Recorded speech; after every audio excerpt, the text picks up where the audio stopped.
Hey there, and welcome to another episode of Teaching High School Science. Summer slide is a real thing. And as we gear up and approach the summer, our students are excited to be done with school, to have a break.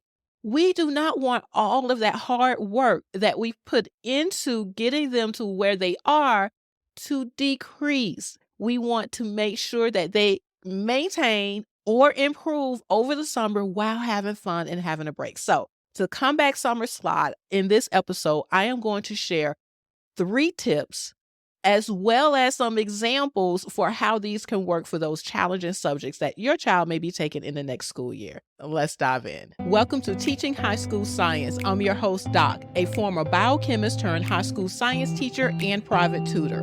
Whether you're homeschooling your teen through high school science or teaching online, join me as I share tips and strategies I've learned over the years for at-home and online labs and activities, breaking down complex concepts and structuring learning in a way that makes sense. Now, let's dive into today's topics. So, what exactly is summer slide? Simply put, it's the decline in academic skills and knowledge that occurs when students are out of school during the summer break.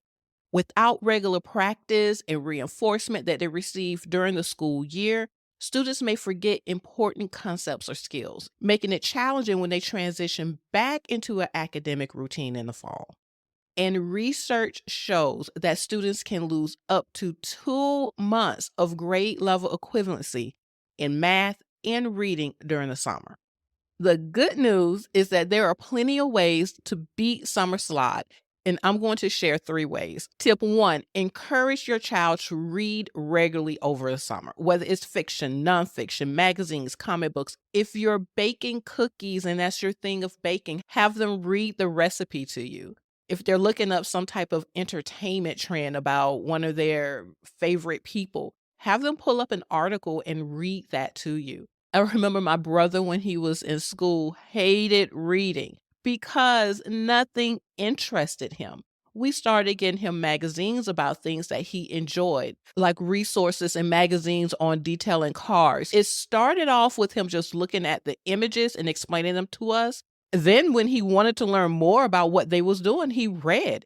And he could not put the magazines down. So finding that interest point for them will help to maintain and improve their reading comprehension skills over the summer. Tip 2, incorporate math into just everyday activities, whether it's cooking, budgeting, playing games. There are plenty of opportunities to practice math skills outside of the classroom.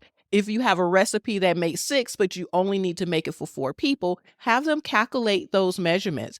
When you're out shopping and there's percentages off, have them calculate exactly how much you're going to have to pay so that you can maybe budget the rest of the day, maybe go get some ice cream or something later. Not only does this reinforce and maintain those math skills, but they also see it in real life situations.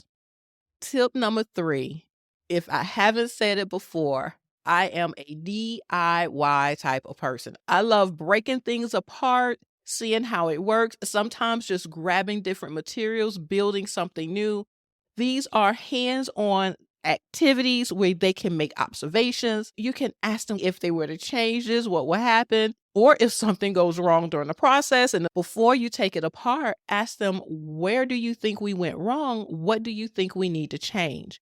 This keeps them critically thinking, analyzing, using observations to make decisions. Now, I know I said I was only going to share 3 tips, but I have this 4th one, and that is to use the summer to either reinforce or get ahead of a subject or skill that they're going to need in the fall. For example, if math or reading was challenging for your child during the school year, then there are summer camps or programs, whether it's in face or online, that your child can attend to reinforce those skills or fill in the gaps needed to not only improve their skill level, but also boost their confidence. Now, the students that I work with over the summer are usually getting help with subjects like chemistry, AP Chem to get a head start or to remediate over the summer so they can be better prepared for what they need to do in the fall.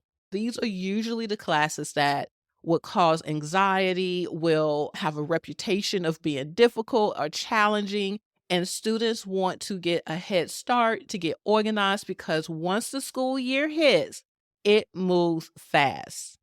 So, what can you do to prepare your child for something like that, where you're going to boost their confidence, give them a solid head start, especially with your AP subjects, where your students are expected to start the school year off remembering all of those important principles from their previous class? If they're taking AP chemistry, they are expected to know the fundamental principles of chemistry that they took during their chemistry class. If they're taking chemistry, they're expected to remember the basics from their middle school physical science. And if for whatever reason they really didn't have a strong middle school physical science experience, it may be a bit challenging for them in chemistry. And where summer slide affects reading and math, it's going to affect your sciences as well.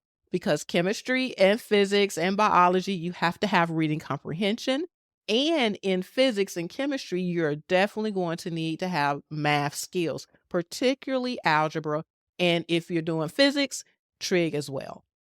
So what can you do to help your child prepare for these types of courses? One option is to work with a tutor over the summer. As a tutor, I can personalize the instruction that is specific to your child's strengths and weaknesses. That way, we can review the strengths because we do not want the strengths to become victim of summer slide, but we will focus on the weaknesses, filling in those gaps that will help them to be prepared day one of whatever class they're going to in the fall. Another option would be to enroll in a summer camp. Platforms like OutSchool will have teachers that offer specific subjects during the summer, like an algebra summer camp, chemistry summer camp, botany summer camp. Some of them may be interest subjects, but others will be subjects that will help your child remember those important concepts. And by doing that, boost their confidence for the fall. So in conclusion, summer slide is a real thing, and you can combat summer slide very easily by giving your child opportunities to read, by incorporating math skills and calculations into everyday life, by engaging their critical thinking and observation skills with DIY projects, and by working with a tutor or a summer camp program for those subject areas that may be causing a little bit of anxiety or concern for the fall. Let me know if you found these tips helpful or if you have other strategies or ideas to help combat summer slide. Let me know if you have any questions, ideas, or other experiences that you'd like to share. Head on over to my podcast page, which you can access by visiting my website at thesciencementor.com. Then select podcast from the menu and subscribe now to the Teaching High School Science podcast for your regular dose of motivation and just-in-time science ideas. And together, let's make high school science a journey of exploration and achievement. Until next time, remember, curiosity leads to endless possibilities.